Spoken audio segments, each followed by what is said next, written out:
here today with Miriam Gillow-Wiles, who is Executive Director of the Southwest Colorado Council of Governments, and she's going to share with us her story of having COVID-19 back in the springtime. So Miriam, tell us a little bit about your illness. First of all, how did you find out you were sick? I found out I was sick from San Juan Basin Public Health about 17 days after exposure because we didn't have contact tracing or things like that at that point in time, or didn't have enough, I should say.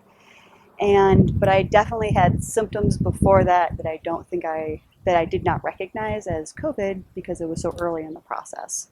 And that included a sore throat, and then I remember having a little bit of tightness in my chest and just being kind of tired, but not like overly so, for about a week and a half before I got more sick.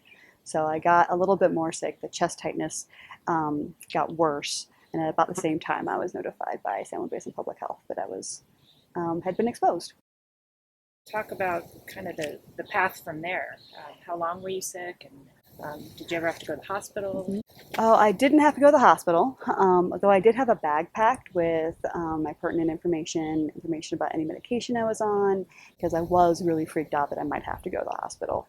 And then as the chest tightness got worse, it got to the point where it just felt like there was a constriction all the way around my chest.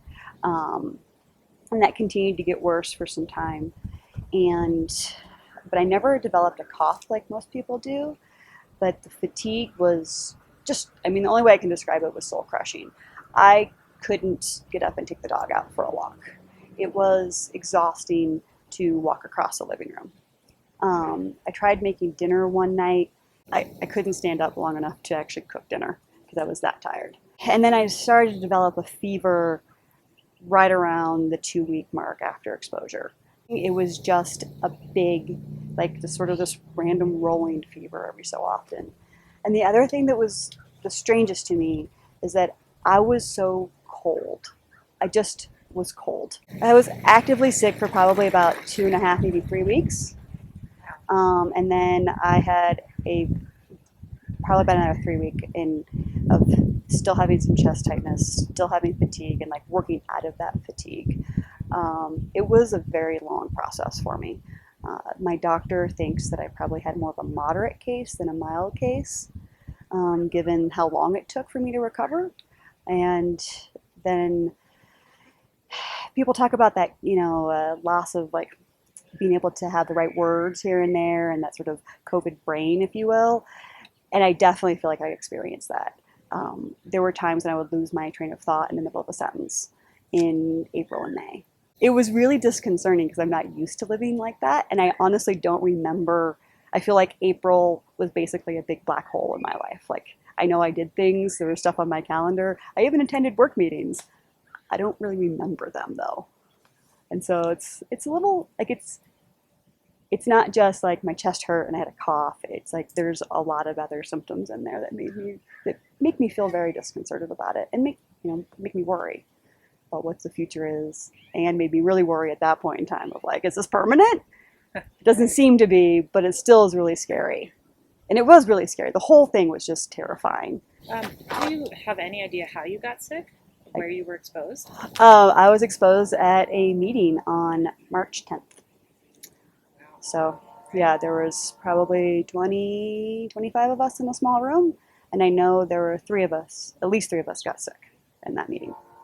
What has changed in your behavior since you got sick and got better? What, if anything? Well, definitely not any meetings. And I have a whole lovely array of masks that match up all my outfits now. Because you got to have ones that match. And then also I've started limiting exposure. I order food, but I won't necessarily eat out at a restaurant, especially inside. Been trying to order my groceries and just pick them up instead of going grocery shopping. Just because even though I know had it, and so did my partner in the house, I got him sick, but we just don't know what it means if there's any sort of long-term like not getting sick again type of thing. Yeah. Has your perspective on COVID and the disease and the experience and all of that. Has that changed because of being sick? I'm emphatically nodding my head. Yes, it has, because again, it was early in the process. We didn't really know how severe it could be, and a lot of it was, well, it's just going to be like like the flu type of thing, and it really, really is different. It's way more systemic than the flu. I've had the flu before, I had pneumonia before, and then none of this was the same. And it makes me a little frustrated when I hear folks be like, "Oh, it's not a big deal. It's you can recover," and things like that.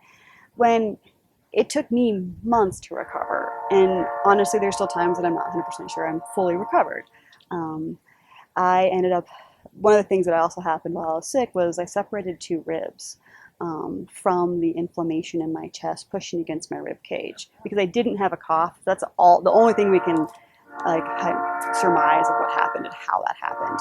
So so it's like there are so many things that we don't understand about it, and the blasé approach that some folks have does concern me, because it can kill people. It can cause lasting damage, and so it really makes me I feel very sensitive about it because I've been What sick. advice then do you offer people in terms of protecting themselves? Well, it's like follow the recommendations and the state requirements to wear masks. And then also, I think one of the other things is wash your hands, just like all the time. Wash your hands. And don't put yourself or your family or your friends at risk by going to large gatherings where folks are not masked up. Things like that. Definitely follow those, because that will help keep us from getting sick again, and we can see that in the data about the declining rates when we start to wear masks.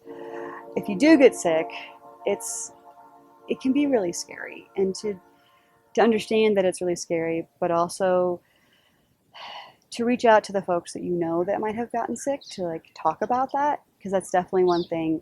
I've had some friends who have also gotten sick, and it helps to talk to somebody who's had that, or to talk to a friend or somebody you can confide in, because it's unknown. It becomes that's just a natural thing to be kind of worried about or scared about, and I'd be happy to talk to anybody who needs that, because it is important. Thank you so much, Miriam, for sharing your story and getting outside on a hot August day. And I'm so glad that you have made it through that ordeal. Thanks, Megan. I hope that we can learn from our the past and make sure that we get through this together as a community. There will be light after dark someday when we are 6 feet apart.